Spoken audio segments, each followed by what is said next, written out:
हमारे आदरणीय जस्टिस वैद्य साहब वे मेरे बेटे हैं। माँ के लिए ये बड़ा गर्व का अनुभव है कि वे अपने बेटे को ही इतने ऊंचे पद पर देखे।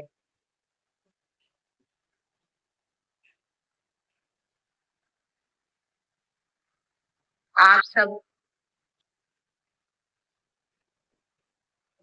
बम्बई के निवासी हैं, जिसमें से अनेक सहयोग से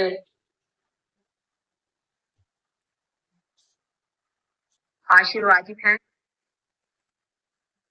और वे भी जो कि आज प्रथम बार ही यहाँ प्रभु के प्रेम को स्वीकार करने के लिए पधारे हैं, सबको ही मेरा अभिनंदन है।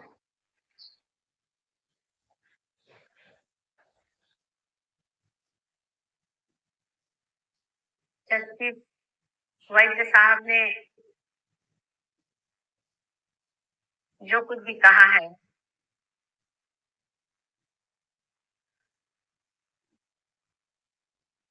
वो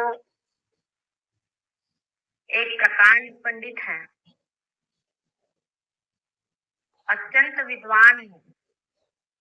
मैंने तो कुछ भी जीवन में पढ़ा नहीं पुस्तक के रूप में,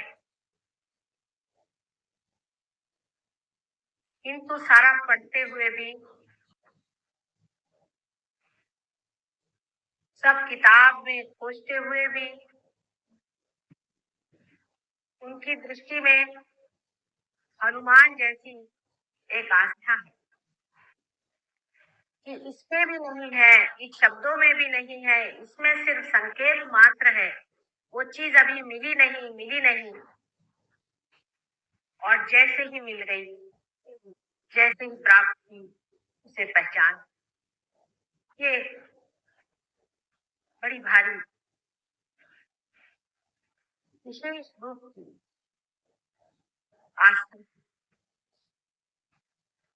अधिकतर तो पढ़े लिखे लोगों ने कभी भी परमात्मा को स्वीकार किया ही नहीं। ईसा मसीह को आपको आश्चर्य होगा कि एक जज ने ही सूली पर चढ़ाया था। आज कलयुग की ये महानता देखिए कि एक जज साहब ने उसी परमात्मा को स्वीकार ही नहीं किया है, किंतु उसका इतना सुंदर वर्णन किया। वे स्वयं ही बहुत बड़ी विभूति पूर्व जन्म जन्मांतर से रहे हैं। वे अपने बारे में अभी कुछ इतना जानते नहीं हैं। इसी कारण खोज में रही, इसी कारण अनेक लोगों में खोज रही। आप अगर शुरू से अब तक के जितने भी फिलोसोफर्स को पढ़िए, मैंने तो पढ़ा नहीं, लेकिन मेरे शिष्य मुझे बताते हैं। अभी एक बहुत विद्वान फ्रांसीसी महोदय लंदन में पधारे थे। वे भी, इसे मैं कहती हूँ, पार होना वे हो गए। उन्होंने मुझे पत्र में लिखा कि आदि काल से हर एक फिलोसोफर ने एक बात की ओर संकेत किया हुआ था कि हम जो जड़ वस्तु है, हमारा मन भी जो जड़ वस्तु है, फाइनाइट है। 954 इस सूक्ष्म में कैसे उतरेगा? 53 वो इनफाइनाइट में कैसे उतरेगा? प्रश्न एक छोटा सा कि हम सब जड़ वस्तु से बने हुए हैं और सीमित है, फाइनाइट। वो परमात्मा अगर इनफाइनाइट है, असीम है, तो उसमें कैसे उतर सकता है, उसे कैसे जान सकता है? 334 अगर हम अपने मन से प्रयत्न करें परमात्मा को जानने, तो हम पढ़ेंगे, लिखेंगे, किताबें हमारे सामने खुलती जाएंगी, लेकिन हम किस तरह से वहां कूद सकते हैं जो हमारा 200 सारा प्रश्न यहाँ आकर हाँ 200 बोले ना। सारी समस्या यही एक मैंने है 920 सुना इसके लिए जीरो अभी बोला तूने 220 जड़ देह से 220 डाल उस चेतन में उसको कैसे बोल उतरा के जाएगा, 220 उस चेतन को इस जड़ता से कैसे जाना जाएगा।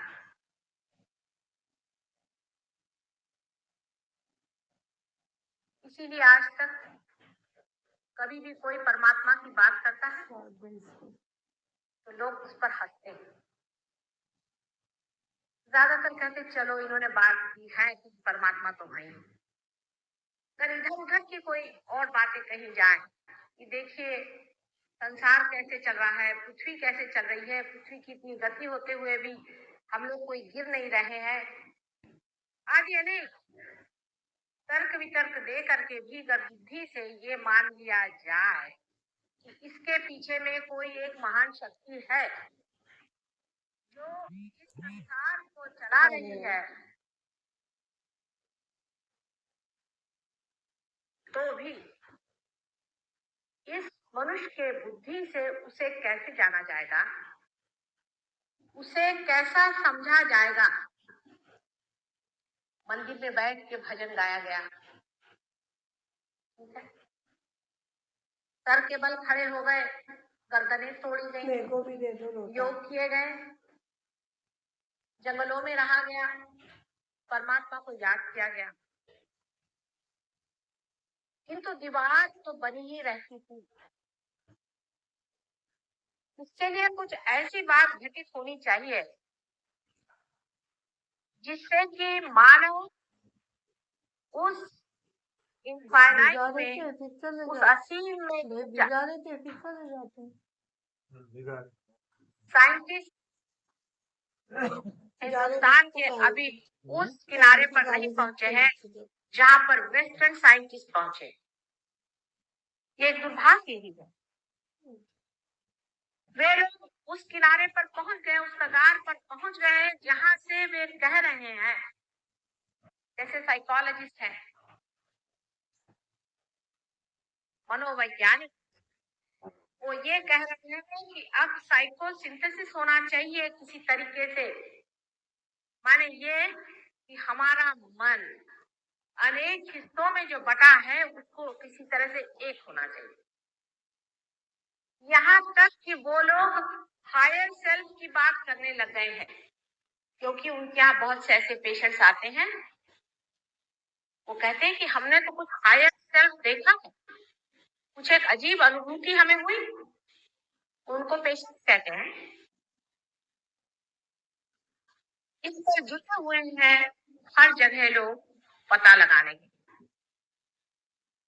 लेकिन फिर बार बार वो यही कहते हैं कि हम इस जड़ शक्ति से, इस जड़ता से उस इनफाइनाइट में, उस असीम में नहीं उतर सकते। इस कारण उधर हमें प्रयत्न ही नहीं करना चाहिए, क्योंकि जैसे ही हम प्रयत्न करते हैं तब हमारी सुप्तावस्था में रही हुई जितनी भी जड़ शक्तियां हैं वो हमारे अंदर दौड़ने लगती।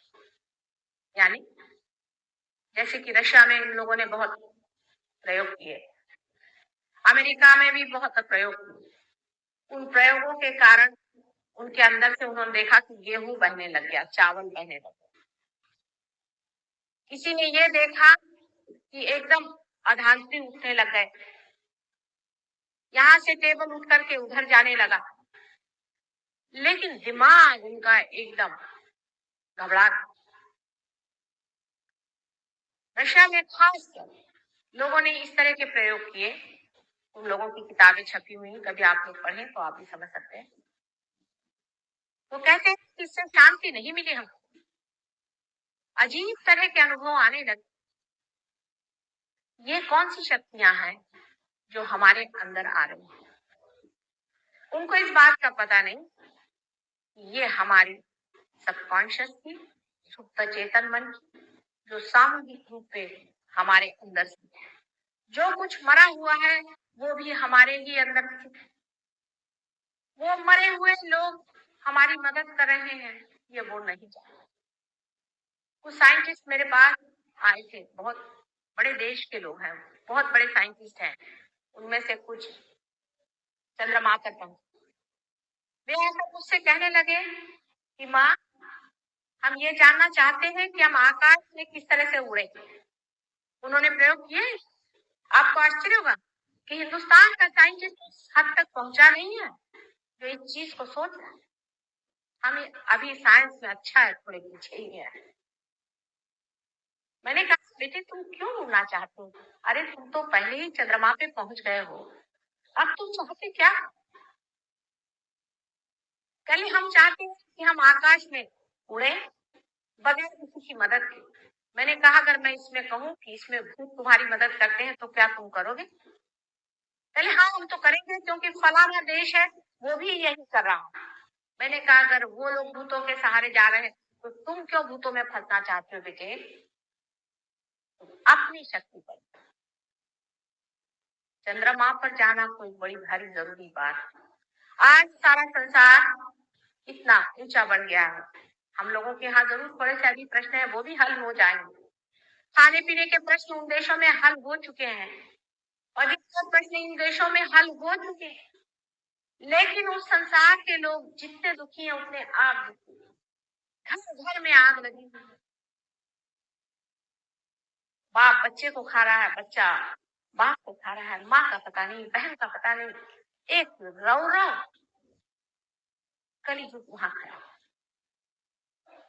इतने दुखदाई उनके अनुभव जीवन के हैं कि वो परमात्मा तो क्या पर किसी सुख को भी नहीं मानते कि संसार में कोई चीज सुख की हो। इतनी आंतरिक पीड़ा से वो लोग प्लावित। साइंस चीज को नहीं खोज सकता है, कारण साइंस हर एक चीज को अलग अलग विलगीकरण करता है, एनालिसिस। इसको एक छोड़ने वाली शक्ति कुंडलिनी है। जिन लोगों ने कुंडलिनी के बारे में बहुत पढ़ रखा है आपको आश्चर्य होगा। उन लोगों से मुझे कुंडलिनी समझानी नहीं पड़ती। हमारे देश में पढ़े लिखे लोग कहाँ कुंडलिनी के बारे में जानते हैं? आपकी बात छोड़। अब वो ये भी मानते हैं कि कुंडलिनी के जागरण के सिवाय आदमी उस शक्ति में नहीं पहुंच सकता, लेकिन उसके बारे में भी हजारों चर्चाएं संसार में है। वो कुंडलिनी जो जगाता है उसे ये होता है वो होता है। मैंने देखा है वर्णनों में कि लोग कूदने लगते हैं, चीखने लगते हैं, चिल्लाने लगते हैं। कुंडलिनी जो कि आपकी माँ, उसके जागरण से ये सब होना भी एक अजीब सी बात लगती है। इसका अर्थ सही यह है कि वो कुंडलिनी का जागरण न होते हुए किसी दुष्ट प्रवृत्ति का जागरण है।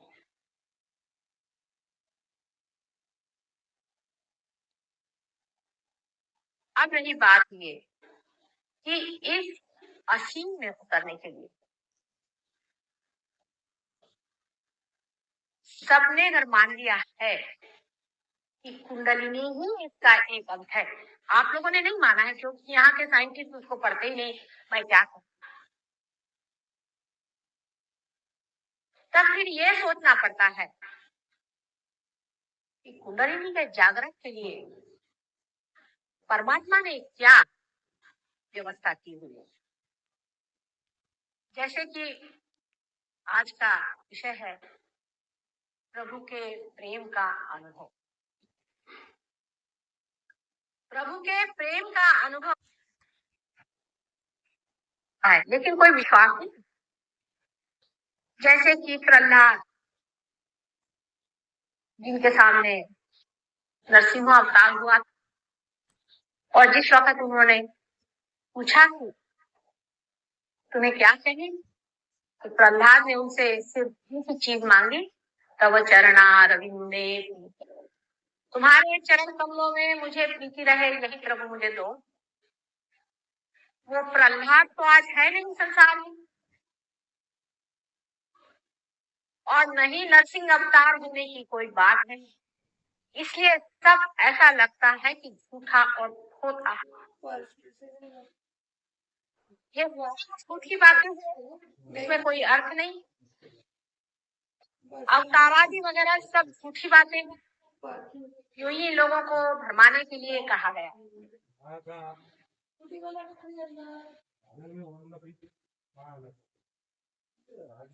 ठीक है, मनुष्य अपने को कितना बुद्धिमान समझने लग गया है, ये एक तरह से कहा। लेकिन जब आप कहते हैं कि कलियुग आ गया है और महान घोर कलियुग आ गया है,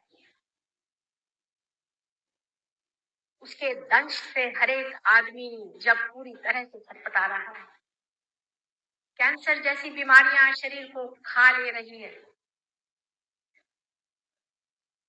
दुख के पहाड़ इंसान पे लुटे जा रहे हैं, किसी का भरोसा नहीं रहा, कोई किसी का भाई नहीं, कोई किसी की बहन नहीं, कोई रिश्ता संसार में पूरा बैठता नहीं।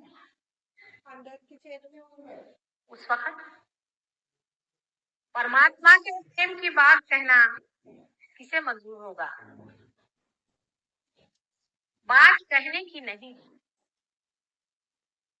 इसी वक्त में कभी भी संसार में हुआ नहीं, इस तरह से प्रभु प्रेम का वर्षाव हो रहा है चारों तरफ। आपको दिखाई नहीं दे सकता, आप इसे जान नहीं सकते, ये मैं मानती, कारण आपको ऐसा ही बनाया गया कि उस अचेतन मन को, उस अनकॉन्शियस को, जिसकी बातचीत आज साइकोलॉजिस्ट कर रहे हैं, जिसके बारे में पूर्ण मन हो चुका कि कुछ अनकॉन्शियस अचेतन मन है, वो हमें किसी तरह से मदद कर रहा है, लेकिन हमारा उससे कनेक्शन, वो अपना कनेक्शन बनाए हैं, उसकी छत्र छाया है, लेकिन हम उसे नहीं पा पाते। वो अनेक तरह से आपकी मदद कर रहा है।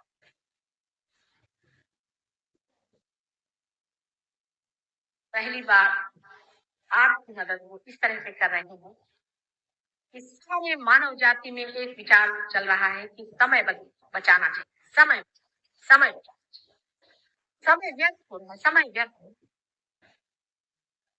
किंतु यही मनुष्य की मूर्खता भी आ जाती है कि वो जो समय बचा रहा है वो कहाँ व्यर्थ।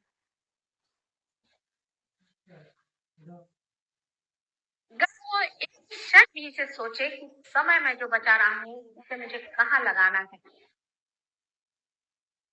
तो उसमें संतुलन आ जाए। कलियुग के मानव पर जो परमात्मा का बहुत जोरों में वर्षाव हो रहा है, उसको पाने के लिए सिर्फ जरा संतुलन लाने। आपने अभी बताया कि योग में कुंडलिनी का वर्णन है, पातंजलि योग सूत्र में जिस तरह से बताया गया है कि आपको 6 तरह की चीजें करनी पड़ेंगी, जंगलों में रहना पड़ेगा, गुरुओं का समागम करना, तब कहीं जाकर भी ये चीज अंदर बनेगी।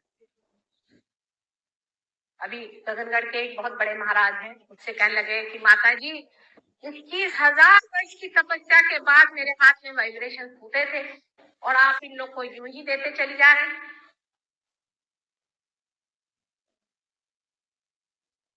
आपने कल शंकराचार्य जी को पढ़ा, तो उन्होंने भी चैतन्य लहरियों पर अनेक लोग लिए, या तो वो बिल्कुल ही झूठे थे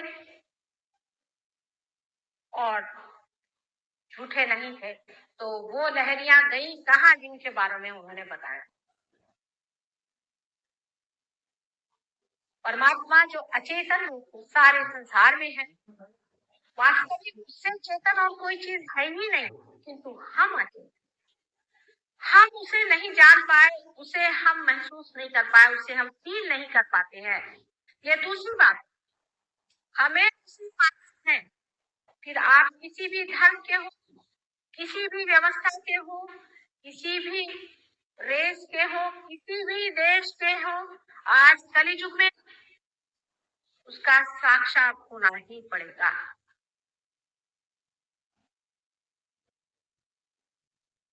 – 1979 से कलियुग खत्म होना चाहिए, शुरुआत हो गई।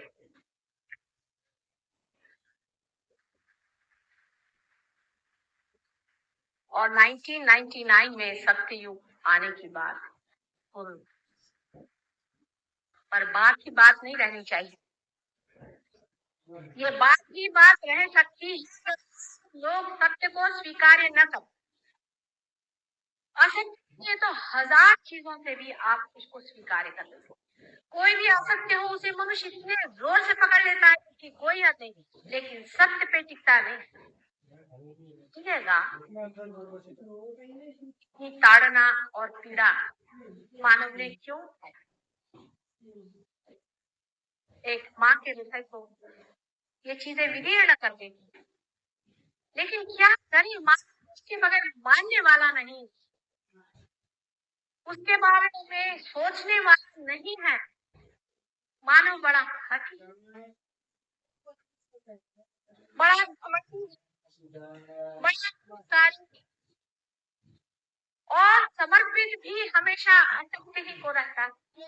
कुछ चमत्कार देखे, उसी और दौड़ पड़ा। किसी ने 2 पैसे दिए, उसी और दौड़ पड़ा। जितनी भी असत्य की बातें हैं, जिससे कि मन में घृणा किसी के प्रति हो, जैसे मैं आपसे कहूँ आप हिंदुस्तानी हैं, आप दुनिया भर के लोगों को नफरत करें, तो अभी सब हिंदुस्तानी एक हो जाएंगे। मैं कहूँ आप एक योग गुरु के वासी हैं, सारे संसार को आप प्रेम करें। तो मुझे लोग लेक्चर देते हैं, माता जी आप तो सबको प्रेम सिखा रही, वो हमें प्रेम करते हैं या नहीं?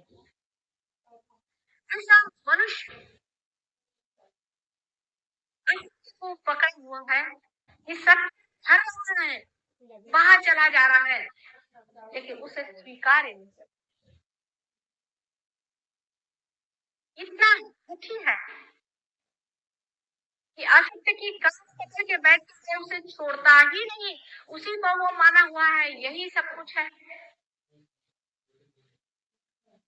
मानव को स्वतंत्रता दी गई, विशेष रूप से अचेतन दी, अनकॉन्शियस ने दी है, परमात्मा के प्रेम ने दी है, जिसे हम प्रणव कहते हैं, जो परमात्मा का प्रकाश, उसी ने जानबूझ करके आपको स्वतंत्रता दी। आपने अगर मेरे पहले लेक्चर कभी सुने हो तो आप जानते हैं कि किस तरह से हमारे मस्तिष्क में कार्य करके हमको अलग कर दिया गया उस चेतन शक्ति से, जो चारों उस इनफाइनाइट से दूर करके हमको फाइनाइट कर दिया, उस असीम से हमें हटा करके और हमें सीमा में बांध दिया। हम अलग हो गए, आप अलग हो गए, आप अलग। क्यों किया ऐसा? इसलिए क्योंकि आप एक परमात्मा के हाथ में यंत्र स्वरूप बनना चाहते हैं। उस यंत्र को व्यवस्थित संतुलित बनाने की जिम्मेदारी आप पर छोड़ दी। मनुष्य इतनी बड़ी चीज, सारे संसार में, सारे विश्व में आज तक हुए जितने भी सृजन हुए हैं, पृथ्वी तल पे जो मानव आज खड़ा है, वो भी कलियुग में घर गृहस्थी में सामान्य तरह से रहने वाला मानव सबसे ऊंचा है। वो जितना पा सकता है कोई भी संसार में नहीं पा सकता। एक बड़े संतुलन की जरूरत थी अपने मस्तिष्क में। प्रति अहंकार और अहंकार नाम की 2 थैलियां, 2 पर्दे हैं, इसे ईगो और सुपर ईगो कहते हैं। वो जानबूझकर बनाए गए। एक तरफ से एक चीज बढ़ती है, दूसरे तरफ से दूसरी चीज बढ़ती है, जो बीचों बीच आ जाए, जो संतुलन में आ जाए, जो टेम्परेंस में आ जाए, व्यक्ति में ना जाए, वो पार हो सकता है। उसी के अंदर कुंडलिनी उठ करके बीचों बीच से निकल के उसे प्लावित कर देती है। उसी के अंदर उसका चित्त, अटेंशन कुंडलिनी पर बैठा हुआ उस अचेत अनकॉन्शियस में आपको छोड़ देता है।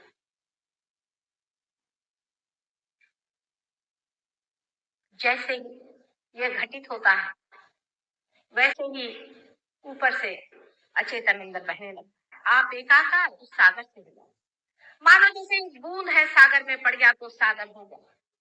सागर की लहर के साथ उठ रहा है और गिर रहा है। उससे कोई पूछता है, अरे भाई तू क्या कर रहा है? तो मैं क्या कर रहा हूँ, ये तो जा रहा है और आ रहा है।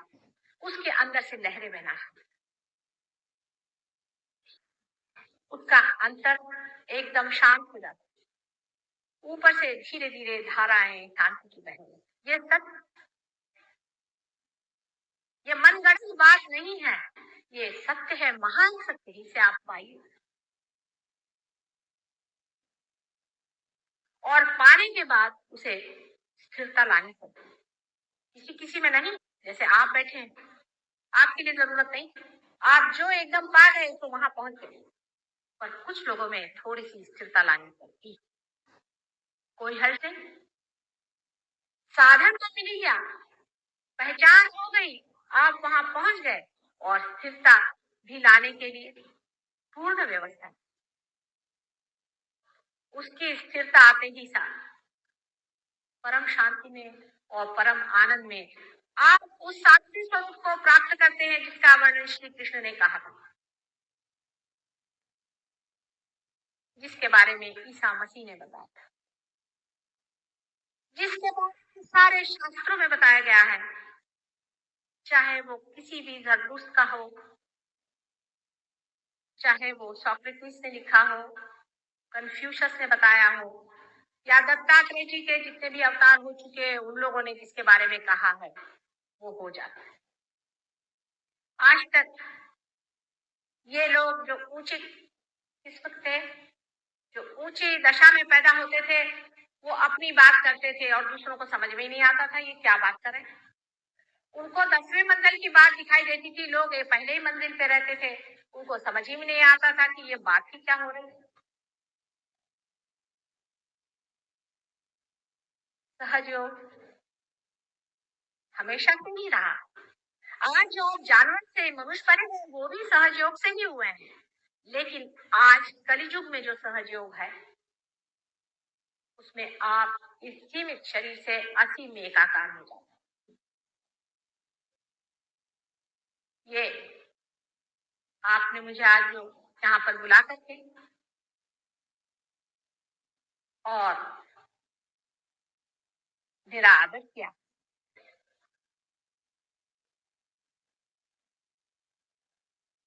उसका कहना यही है, इस आदर में उस परमात्मा का आदर करिए जो आपके दरवाजे पर बिल्कुल खड़ा हुआ।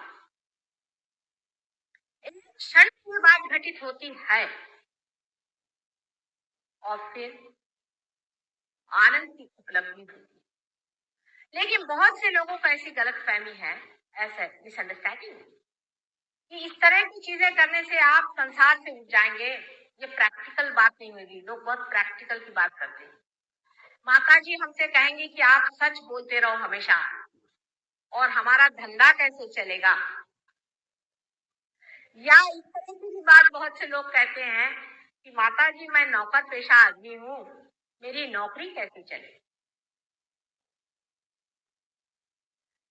ये प्रश्न तब खड़े होते हैं जब तक आप पार नहीं हुए। पार होते ही आप प्रभु के साम्राज्य में जब चले जाते हैं तो आपकी नजर में आता है कि अरे वो तो कर ही रहा है सब कुछ।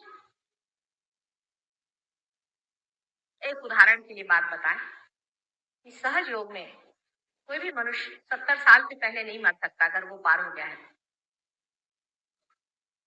ऐसे लोग जिनके बारे में कहा गया था कि इनकी आयु इतने साल में खत्म हो जाती है, 20 साल में मर जाएंगे, ऐसे भी लोग मेरे पास आए और सहज योग के बाद वो अभी तक काफी अच्छे से चल रहे हैं।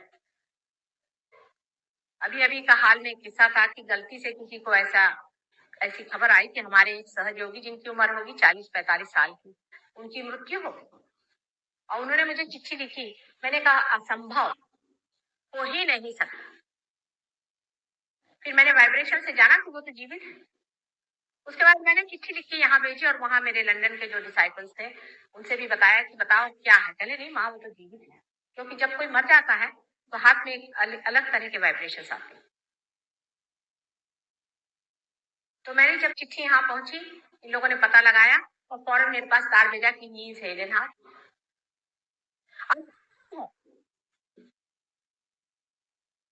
इससे बढ़ के और आपको कौन सा मैं एक्सपीरियंस बताऊं। कैंसर की बीमारी, आप जानते हैं कि हम लोगों ने अनेक कैंसर के रोग ठीक किए हैं, लेकिन हम लोग यही धंधा नहीं करते, पहले बता दें, क्योंकि ऐसे बताते ही साथ सब लोग कैंसर के रोग लेकर मेरे पास आ जाते हैं। ऐसे ही ईसा मसीह के साथ हुआ था, उन्होंने तो 21 आदमियों को ठीक किया था, लेकिन हमारे तो एक एक शिष्यों ने 500-500 लोगों को ठीक किया है। अभी एक साहब राहुरी से आए हैं, राहुरी की यूनिवर्सिटी के हैं, ब्रेन कैंसर का पेशेंट है, उसको ठीक कर दिया। हाँ, कैंसर सहयोग के सिवा ठीक नहीं हो सकता है, ये मैंने पहले भी कहा था और आज भी कहती हूँ। और हेल्थ मिनिस्ट्री में भी हम लोग जाने वाले हैं, लेकिन प्रॉब्लम हमारे लिए ये है कि जैसे ही हम कहेंगे हम कैंसर ठीक करते हैं, सारे कैंसर के बीमार ठीक करते करते हम डॉक्टर कब बनाएंगे?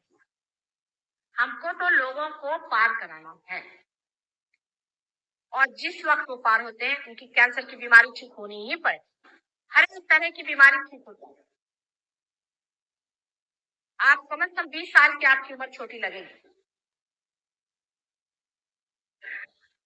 क्योंकि ये सारी जो आप सर पे खोपड़ी पर लादे जिम्मेदारी घूम रहे हैं और सोच रहे हैं कि मुझे ये करना है वो करना है, वो सब खत्म हो जाता है और सब होते ही रहता है।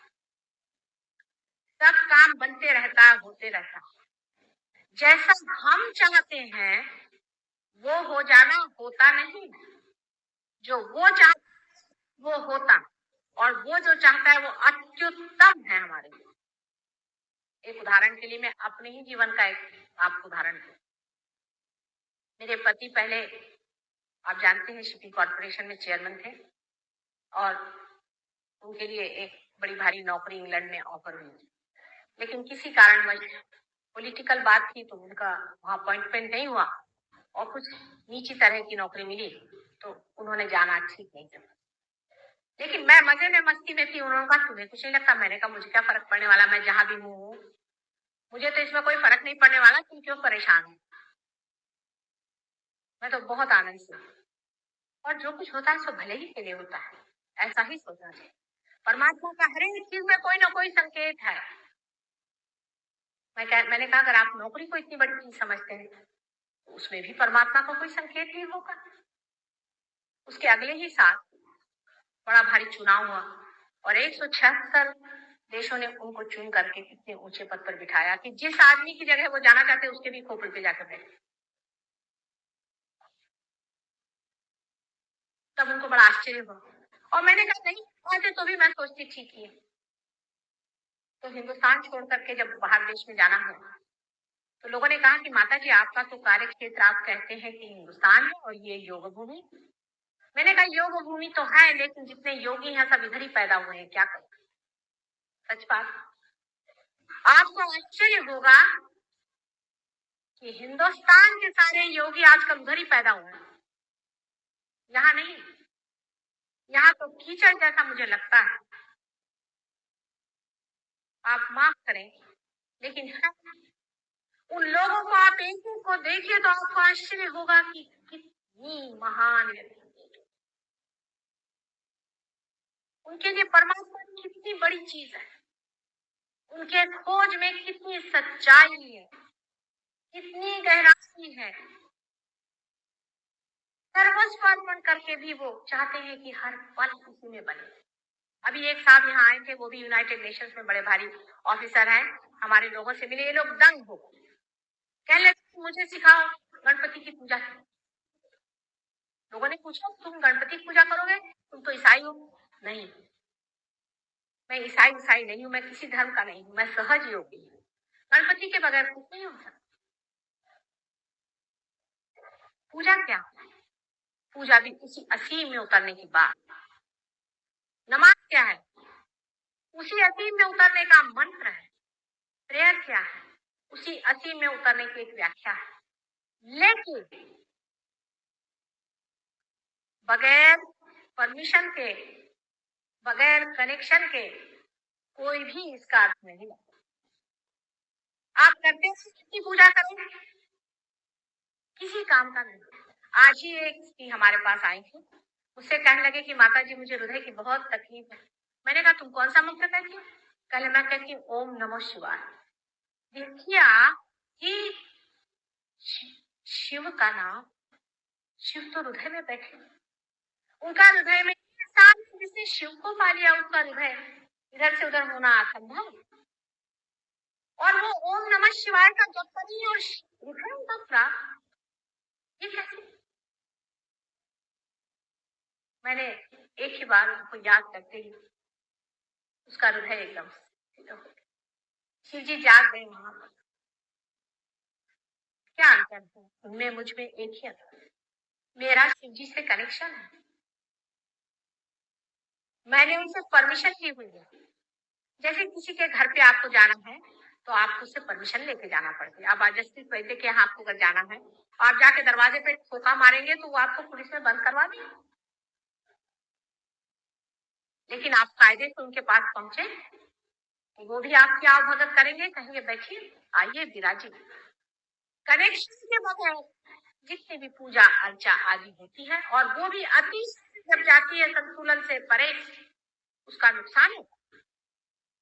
आपने हठ योग में भी कहा, हठ योगियों के प्रति मेरा यही आज तक अनुभव रहा है। आश्चर्य की बात है, अमेरिका में भी बहुत हठ योगी कि जितने भी हठ योगी हैं सबको हार्ट की ट्रबल, बड़ा आश्चर्य होता है। हठ योगी तो शिव के बहुत बड़े पुजारी होते हैं। उसका यह है कि हठ योग संसार में रहने वाले लोगों के लिए नहीं, जंगलों में रहने वाले हैं परशुराम के लिए। संतुलन से थोड़ा बहुत करना दूसरी बात है, लेकिन हठ योग आप लोगों के लिए नहीं। अगर आप उसको अतिशय करते हो तो हृदय का आपका प्रॉब्लम होने ही वाला है। अभी आप देख रहे हैं कि संसार में एक हरे रामा हरे कृष्णा लोग आते हैं, लड़की में कितने ही उनके शिष्य मेरे पास आते हैं, उनको यहाँ पर कैंसर की बीमारी, सच बात मैं आपसे बता रही हूँ, मैं आपकी माँ हूँ, जो गलत बात है उसके लिए मुझे बताना ही है। उनको यहाँ पर कैंसर की बीमारी, आपको आश्चर्य होगा इस कंठ में श्री कृष्ण का ही वास है, वही विराजते हैं यहाँ पर। जब कभी किसी को कंठ में या सर्वाइकल प्लेक्सस में कोई भी शिकायत होती है तो श्री कृष्ण का, राधा कृष्ण का नाम लेना पड़ता है, कुंडलिनी शास्त्र। और इनके यहाँ पर देखिए कि इनकी जो कुंडलिनी अवरुद्ध तो है ही, लेकिन यहाँ पर श्री कृष्ण ही नाराज बैठे हुए हैं, वहां से लुप्त हो गए। क्या वजह? हम लोग सोचते हैं क्या हमारी संस्कृति फैला रहे हैं, हालांकि इसमें संस्कृति कुछ नहीं फैलाते वो लोग। मैंने देखा उनकी चोटियां नीचे गिर जाती, धोतियां नीचे गिर जाती, इतना भद्दापन सारा है। लेकिन जान लीजिए उस बात, परमात्मा के नाम पे जो कूद काद रहे हैं और चिल्ला रहे हैं, उनके शुद्धि चक्र पे जहाँ पर श्री कृष्ण का वास है, उस जगह कैंसर की बीमारी कैसे हो गई, उसका भी यही कारण। और नहीं तो उनको एक बार भी याद करना, उनको इतने बार याद करने की जरूरत ही क्या है? जिसको जाना है उनको सिर्फ एक बार कृष्ण करके कहते, सुदर्शन चक्र लेकर शंख चक्र गदा पद गरुड़ लई धार, उनके लिए इतना आफत करने की जरूरत क्या, इतनी आफत मचाने की जरूरत क्या, इतना शोक करने की और इतना एग्जीबिशन करने की क्या जरूरत है, जो कि साक्षात आपके अंदर हर समय विराजमान।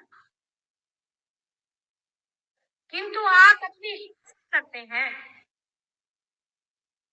आप वास्तविक कर परमात्मा को मानते हैं तो शरणागत हैं, मौन में रहे, उसे जाने, अंदर में घटित होना है ही। आखिर आपकी सोचिए, जिस परमात्मा ने ये विश्व बनाया है, जिसने ये सारी सृष्टि रची है, वो क्या इस सारी सृष्टि को विनाश कर देगा? इसका क्या संहार कर देगा? परमेश्वर का प्रेम कलियुग में तो विशेष रूप से कार्यान्वित है। अभी बीमारी की बातें तो आप जानते हैं कि हमारे यहाँ शिष्यों ने ही बहुतों को, बहुत से मानसिक रोगी लोगों के ठीक, ये कोई विशेष चीज नहीं, ये तो होना ही है। जो मंदिर परमात्मा का है उसको सफाई करने के लिए भैरव से लेकर के हनुमान जी वगैरह सब लगे ही रहते हैं। वे हैं या नहीं, ये इस सामंजस्य में आकर के देखें। आप अगर बाहर ही रह करके पूछे कि हमें ला कर दिखाएं, तो हम आपको कैसे दिखा सकते? अगर कोई अंदर चाहे कि रंगों को जाने तो उसको कैसे बता सकते हैं? अगर कोई चीटी चाहे तो उनको हमारे पॉलिटिकल इंस्टीट्यूशन समझाएं, हमारे राजकारण समझाएं, तो उनको हम कैसे समझाएं?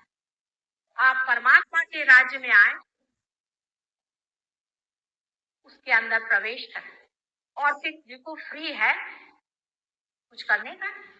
ये तो मानव सोचता है कि वो परमात्मा को खरीद सकता है, ये तो मानव की बुद्धि है जो उसको सोचता है इस तरह से कि मैं उसको अपना सकता नहीं।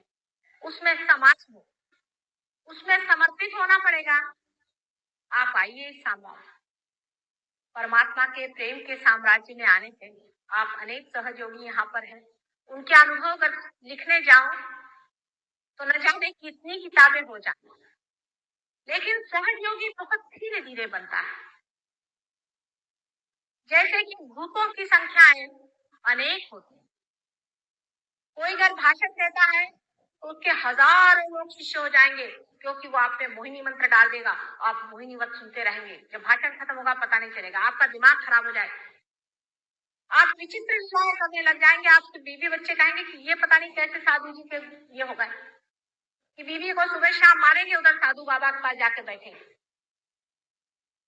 वो आपसे रुपया मांगेगा, पैसा मांगेगा आपको, आप उससे निकालते। ये मानव की बुद्धि है, उसे मैं क्या करूं? धीरे धीरे सहयोगी बनते जाता है। सत्य हमेशा धीरे धीरे होता है। अगर मुझे प्लास्टिक के फूल बनाने तो 1 घंटे के अंदर हजारों फूल बन सकते हैं मशीन से, लेकिन मुझे अगर असली गुलाब के फूल खिलाने हो उसमें थोड़ा सा समय लगेगा। फिर कलियुग में ही ये विशेषता है कि प्रभु का प्रेम इतना उमड़ पड़ा है, इतनी उनकी अनुकंपा बह रही है कि अनेक जन्मों में भी ये प्रयत्न किए हैं, सिर्फ इसी जन्म में और इसी कलियुग के विशेष प्रांगण में ही अनेक लोग क्षण में पार हो गए।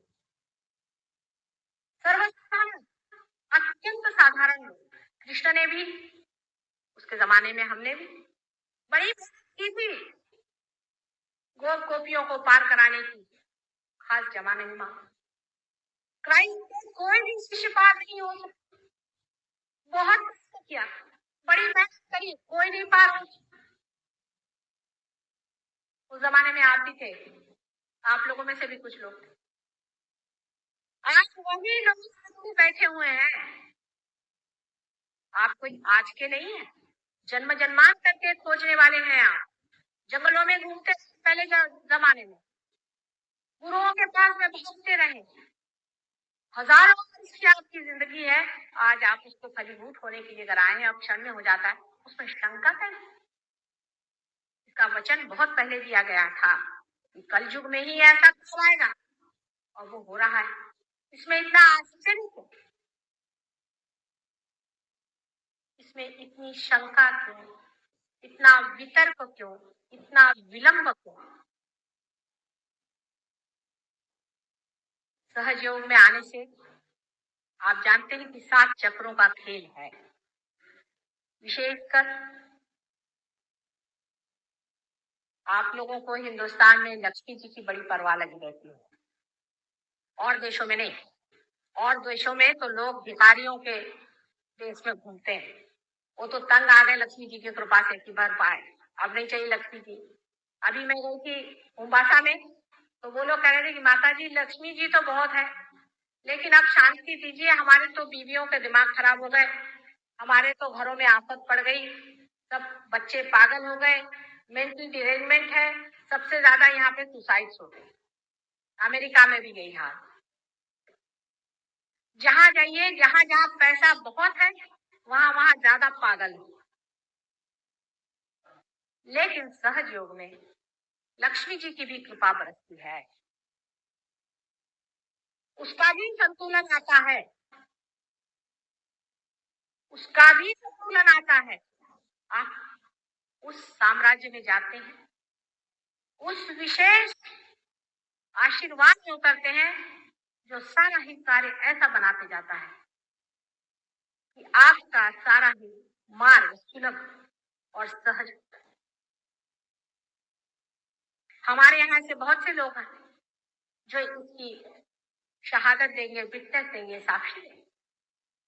अब माँ है ना, हर चीज के प्रलोभन बच्चे को देती है कि बेटे ऐसे ही खा ले, ये नहीं तो मैं तुझे वो दूंगी, तू ये खा ले, तुझे मैं 2 पैसे दूंगी, तू खा ले भाई। फिर उस पे भी नहीं माना तो कहेंगे अच्छा मैं तुझे एक महल बना दूंगी, तू खा ले। ऐसा ही मेरा हाल, सब तरह से मनाते रहती हूँ और सब देती भी हूँ, प्रेम बहुत देती हूँ। मांगती सिर्फ एक कि बेटे अपने को जानो तो अपने अंदर शक्ति है, उसमें उतरे रहो, उसको मांगो। जो असलियत है उसे मांगो, ये नकलियत के न रहो।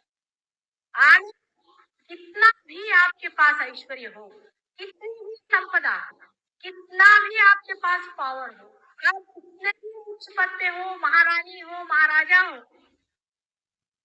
आज नहीं आ सकता है, नहीं आ सकता जब तक आप आनंद के साम्राज्य में न खड़े हैं।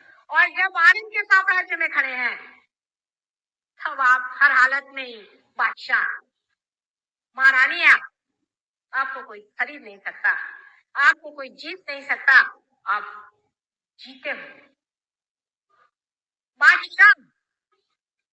ऐसे बड़े बड़े बादशाह अपने यहाँ हो गए, एक से एक बादशाह हो गए अपने देश में। आपके यहीं पर इस महाराष्ट्र में एक बहुत बड़ी विभूति हो गई है, जो कि शिरडी के एक छोटे से गांव में रहती है। बादशाह की हो, बादशाह लोग जान ही नहीं पाए कि बादशाहत कैसी रही, क्या मजे में रहते थे वो। हमारे इस भारतवर्ष में गुरु नानक जैसे दूसरे बादशाह हो गए, कबीर जैसे तीसरे बादशाह हो गए, उन्होंने कोई राज भोगे थे? आज सारा संसार उनके चरणों में झुका है। उन सबको समझाने की, उनके पूर्ण कार्य करने की और उनकी जो कुछ बातचीत है, जो कुछ उन्होंने कहा है, उसको सिद्ध करने के लिए ही मैं आपके सामने आज उपस्थित हूँ। कोई भी उनकी बात झूठ नहीं थी। जो ईसा कह गए, जो कृष्ण कह गए,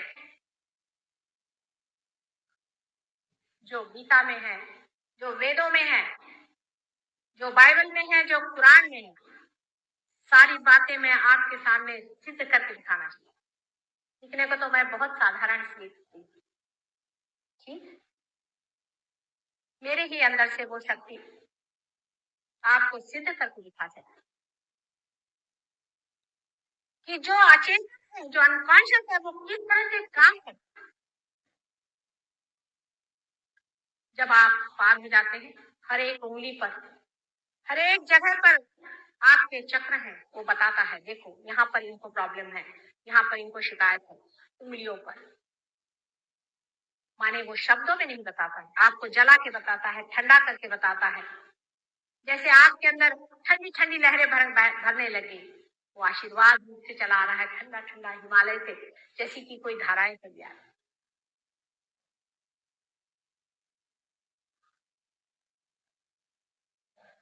ये सब्जेक्टिव नॉलेज है, माने कर्ता का ज्ञान। आप कर्ता हो जाते हैं, आपके अंदर कर्ता का ज्ञान आता है, माने आप वही हो जाते हैं जो आप हैं। बाहर पढ़ने की कोई जरूरत, किताब में देखने की कोई जरूरत नहीं है, सब यहीं पे लाइब्रेरी है। कोई बड़े बड़े विद्वान मेरे सामने आते हैं, कहते माता जी आप तो वहां की बात करें धैर्य संहिता की। मैंने कहा भाई संहिता तो छोड़ो, मैंने कभी उपनिषद भी पढ़े नहीं, कभी गीता भी पढ़ी नहीं, तो फिर ये जाना कैसे? क्योंकि जहाँ से जाना जाता है वो तो अंदर ही है, अपने दिमाग में ही सारा बैठा हुआ है। आपके अंदर अगर लाइब्रेरी, आप जो चाहे खोल लीजिए, पढ़ लीजिए, पूर्ण ज्ञान में हो जाते हैं। फिर जो आप बोलते हैं वो सत्य है, आप पूर्ण सत्य में हो जाते हैं। जो भी आप कहते हैं उसका आप साक्षात करा सकते हैं।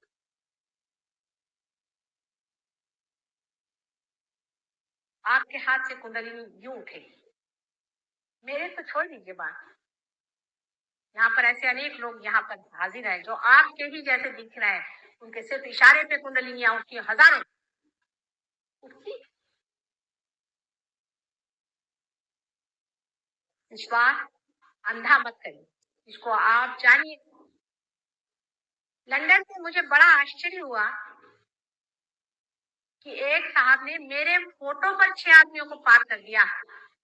वो सिर्फ मेरे फोटो की तरफ हाथ करके बैठे थे और 6 के 6 पार हो गए और कहां से कहां पहुंच गए। मैं बड़ी आश्चर्यचकित हुई। देखा तो मैंने कहा, हाँ, कहाँ से अनादि काल के महापुरुष हैं संसार, इनके पास किन्हें हृदय से लगा लूं कि कहाँ रखो इन्हें मैं। सिर्फ फोटो देखते ही तुम तो पार होने वाले थे, वैसे पार ही हो, तुम्हारा क्या कर। दूसरा बड़ा भारी आशीर्वाद संसार में हो रहा है, इसकी शायद आपको खबर न हो। बहुत से छोटे बच्चे जिनकी उम्र 8 साल से नीचे है, कुछ तो 12 साल के भी मैंने देखे।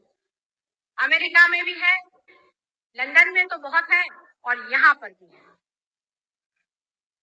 बड़े बड़े जीव पैदा हुए, सारा कुंडलिनी शास्त्र में पारंगत है। आज ही एक लड़का छोटा सा 5 साल का अपने बापी के मारा जा रहा था, नाभि चक्र पे मारा जा रहा था, उसके आज्ञा चक्र पे मारा जा रहा था। वो समझ रहा था इसकी ये चीज पकड़ गई, इसकी वो चीज पकड़ गई, उसको कुछ बताना नहीं है, मारे जा रहा। छुड़ा नहीं छोड़ा उसने, जब तक उसका छूटा नहीं उसके 2-4 लगा दूसरे और उसको छुड़ा लिया। साक्षात ज्ञान,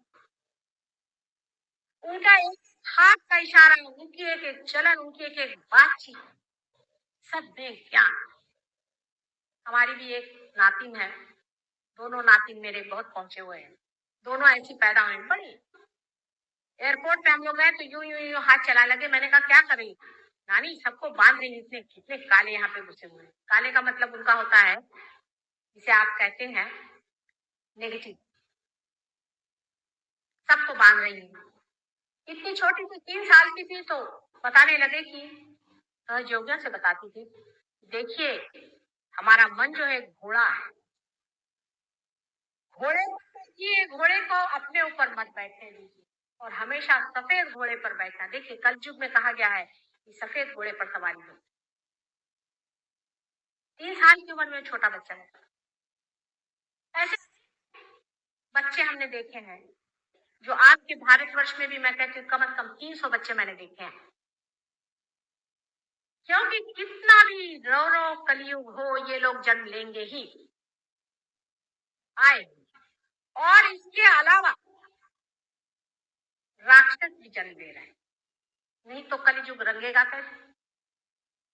और बहुत से जानवर भी जन्म ले रहे हैं। साधारण मनुष्य जरा कचराते हैं जन्म लेने में, क्योंकि वो जानते हैं कि हालात बहुत खराब है। इतने जानवर जन्म ले रहे हैं कि इसी से पॉपुलेशन भी बहुत बढ़ रहा है। जिस दिन सतयुग आ जाएगा, ये संख्या अपने आप घट जाएगी, साधारण मनुष्य जन्म लेगा। क्योंकि जो इसे देखता है कि ये रौरव स्थिति है, वो क्यों शरीर धारणा करे बाबा, इस आफत में क्यों जाए जहां बाप बाप नहीं रहा, बहन बहन नहीं रही। ऐसी आफत में कौन अपने को फंसाना चाहेगा। ऐसे महान विभूतियां तो जन्म ले रही हैं ही, लेकिन उनके साथ दूसरी शक्तियां भी जन्म ले रही। आपके भारतवर्ष में 16 राक्षसों ने जन्म लिया, एक हो तो उससे पार करें। अब संहार की भी बात नहीं हो सकती, क्योंकि उनका संहार करें, एक साथ उनमें से मर गए तो वो भूत बन के और छा रहे हैं। इतनी दुष्ट प्रवृत्तियां संसार में कहीं से आई है, उसका सोर्स क्या है, उसका स्रोत क्या है, इसको आप लोग कैसे समझेंगे? उसका निदान आप लोग कैसे देंगे? साइंटिस्ट लोग बताएं कि ये कैसे हो रहा है। साइंस से बता सकते हैं? साइंटिस्ट का तो ये हाल है कि अमेरिका में बहुत से लोगों ने गांजा और ये पीना शुरू कर दिया, तो 5 साइंटिस्ट लोगों की कमेटी बनाई गई, इसका पता लगाएं कि गांजा वांजा पीने से क्या होता है। वो पता लगाने को गए तो उनपे ये भूत बैठ गए। यही लोग गांजा पीने लग गए, इन्होंने सब रिजाइन कर दिया, अपनी जॉब वगैरह रिजाइन कर दी और सब लोग गांजा पीने लगे। अगर इतने साइंटिस्ट थे तो फिर गांजा क्यों पीने लग गए? शराब क्यों पीते हैं इतना ज्यादा? मोहम्मद साहब बता गए शराब नहीं पीना है, नानक साहब बता गए शराब नहीं पीना है, करके दिखाएं। पर साइंस ये लोग करके दिखा लें तो हम साइंस को मानने को तैयार।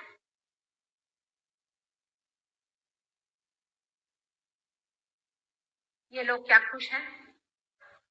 आप लोग तो थोड़े बहुत खुश हैं, लेकिन उन लोगों ने जिन्होंने साइंस में इतनी प्रगति की है वो बहुत बड़े दुख प्रकट। यूनाइटेड नेशंस के सामने एक बड़ा भारी प्रश्न है, आपको पता है कि जो डेवलपिंग कंट्रीज हैं, जो कंट्रीज बढ़ रही हैं, उनको इस जंजाल में फंसाए कि नहीं जिसमें हम लोग फंसे हैं।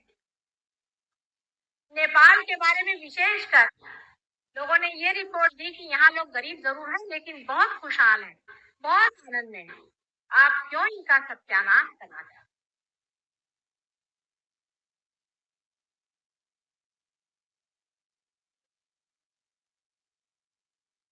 आप लोगों को भी देखकर बहुत से लोग कहते हैं कि हिंदुस्तानी अब भी बहुत संतुलित है,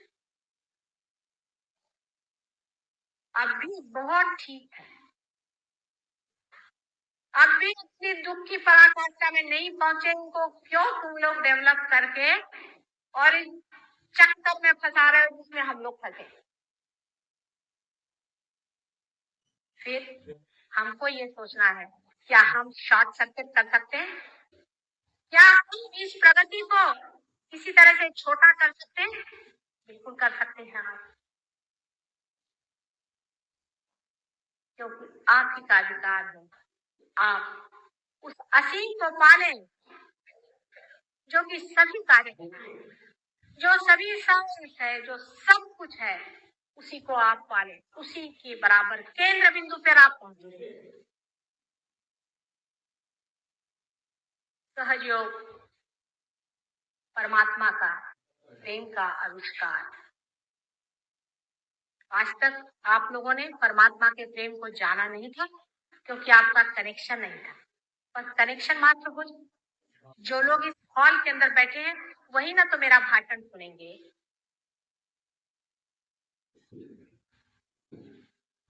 उसी प्रकार जो परमात्मा के साम्राज्य में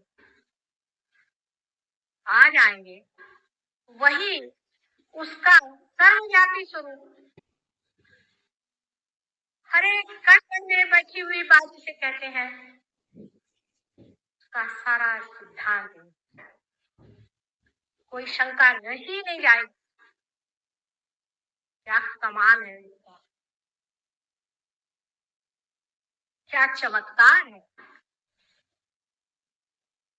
नहीं तो वैसे ही लंदन में चर्चेस बिक रहे हैं, बेचे चर्चेस, क्या करें, जैसे खरीदे थे वैसे बेच रहे हैं।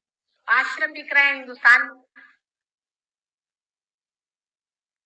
जब तक कोई जीवंत चीज संसार में नहीं दिखाई देगी भगवान का नाम भी नहीं रह सकता ना। लेकिन परमात्मा तो जीवन, सिर्फ आप उसे पाले, क्योंकि आप लोग स्टेज पर हैं, आप ही के थ्रू ये होने वाला है, आप ही की वजह से ये होने वाला है, क्योंकि आप लोग सब स्टेज पर हैं।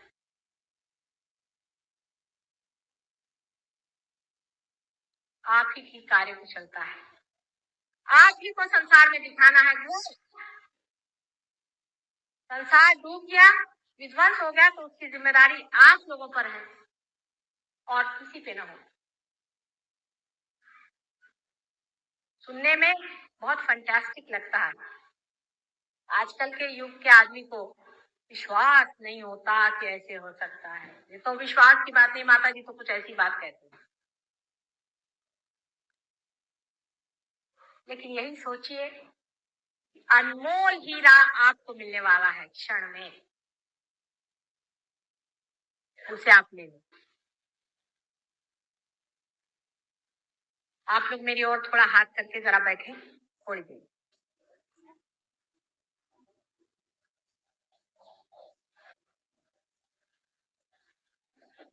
थोड़ी देर घड़ी ना देखें,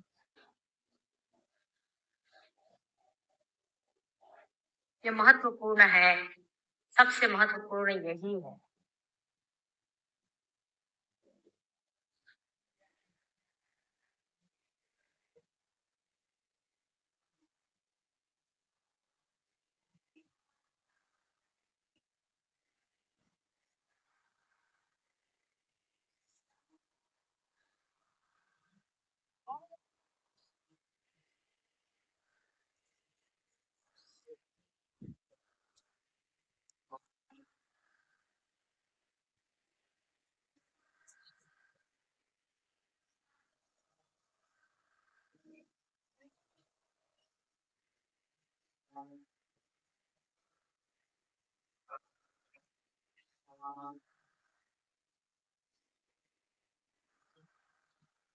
आंख बंद करिए, देखिए निर्विचारिता आई है क्या।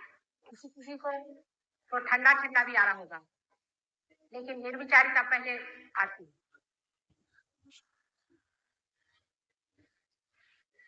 बीच में से मत उठिएगा, जरा थोड़ी देर, 5 मिनट बैठ जाइए।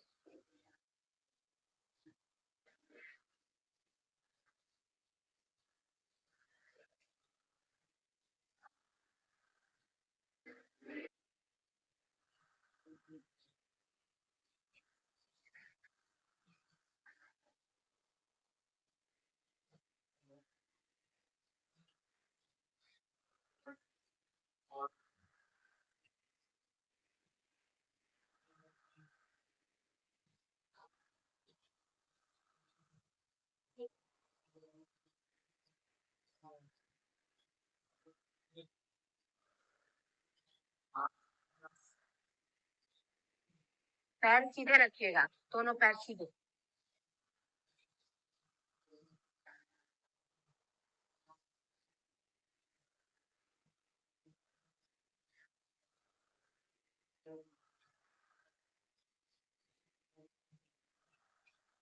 अगर आंख बंद नहीं हो रही है तो आंख खोल दीजिएगा, अगर आंख फड़क रही है।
पूरे तरह